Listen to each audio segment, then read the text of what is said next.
Central police দিয়ে মমতা ব্যানার্জি কখনো vote করবে না।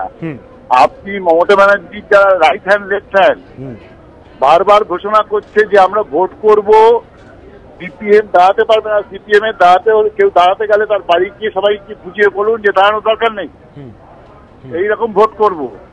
এটা থানার পুলিশ দিয়ে হয়, এটা সেন্ট্রাল পুলিশ দিয়ে হয়।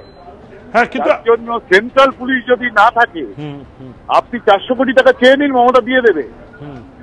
আপনি 400 কোটি টাকা অন্য ব্যাপারে খরচা করতে বলুন, মমতা দিয়ে দেবে। এনর্মাস পাওয়ার দেওয়া আছে, মানে বলতে পারেন reservoir of power state election কমিশনকে 73-74 সংবিধান সংশোধনের মধ্যে দিয়ে যে বিপুল ক্ষমতা স্টেট ইলেকশন কমিশনকে ভারতবর্ষের সর্বোচ্চ আইন, ভারতবর্ষের সংবিধান দিয়ে রেখেছে।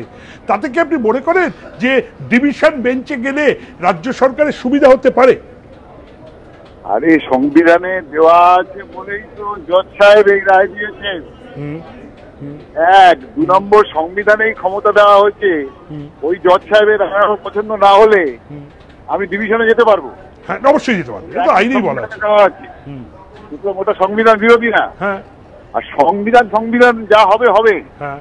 এখন ভোট, বিশেষ করে লোকসভা নির্বাচনের আগে, যেটা দিল্লির আকাশে বাতাসে ঘুরে বেড়াচ্ছে যে নভেম্বর ডিসেম্বরের লোকসভার ভোট হবে, আপনি লিখে রাখুন, নভেম্বর ডিসেম্বরের আগে মমতা পঞ্চায়েত ভোটে যাবে না।